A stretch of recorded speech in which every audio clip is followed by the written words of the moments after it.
நமது ஜிஎம் பாலநகர், திருப்பூர் வடக்கு புழுவுப்பட்டி ஒமனாக்கியம்பாளையம் பகுதியில் ஜிஎம் பாலநகர் நகர்ப்புற சுகாதார நிலையம் அமைஞ்சிருக்கு.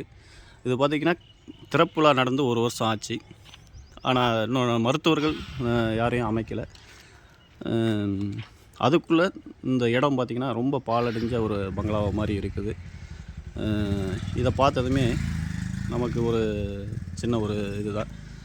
ஏன்னா இன்றைக்கி பார்த்திங்கன்னா நம்ம ஊர் நமது கடமைன்ற மாதிரி நமக்காக கட்டின இந்த இதை நம்மளே பராமரிக்கணும், மருத்துவர்கள் போடுற வரைக்கும் நம்ம அதை தூய்மையாக வச்சுக்கணும் அப்படின்ற ஒரு இதுக்காக நம்ம ஊர் மக்கள் நண்பர்கள் அனைத்தையும் வரவழைத்து இதை சுத்தம் பண்ணியிருக்கிறோம். இது அருகாமையில் இருக்கும் நமது பகுதி ஐயா காளிராஜ் ஐயா அவர்கள் இது ஒரு சின்ன ஒரு மக்களுக்கு அரசாங்கத்துக்கு ஒரு கோரிக்கை ஒன்று வைக்கிறாரு. ஐயா சொல்லுங்க.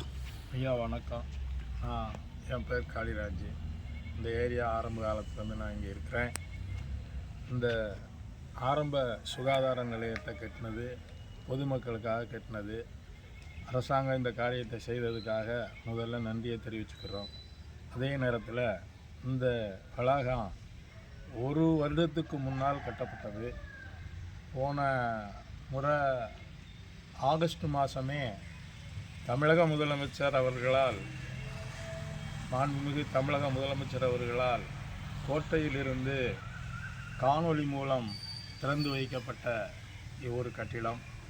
ஆனால் அன்று முதல் இன்று வரை இது செயல்படாமலே இருந்து வருகிறது. நாங்கள் ஆவலோடு எதிர்பார்த்தோம், சென்ற வருடமே செயல்பாட்டுக்கு வரும், இந்த பகுதி மக்களுக்கு மிக நன்மையான பலன்கள் கிடைக்கும் என்று எதிர்பார்த்தோம். ஆனால் கடந்த 1 வருட காலமாக ஏமாற்றமடைந்தே நிற்கிறோம். இன்று அறம் காக்கும் அறக்கட்டளை சார்பாக இந்த இடத்தை பராமரிப்பு செய்வதற்காக அவர்களுக்காகவும் அந்த அறம் நண்பர்களுக்காகவும் எனது நன்றியையும் முதலிலே தெரிவித்துக் கொள்கிறேன். இந்த வளாகம் என்பது முட்புதர்கள் மற்றும் அதிகப்படியான அசிங்கங்கள் மற்றபடிக்கு எந்த பராமரிப்பும் இல்லாமல் இருந்து வருகிறது. இதை இப்பொழுது அறம் அறக்கட்டளையின் சார்பாக இந்த இடத்தை சுத்தம் பண்ணும் பணியை துவக்கி இருக்கிறார்கள். அறம் அறக்கட்டளை ராஜா நிறுவனர் அவர்களுக்கு எனது நன்றியை தெரிவித்துக் கொள்கிறேன்.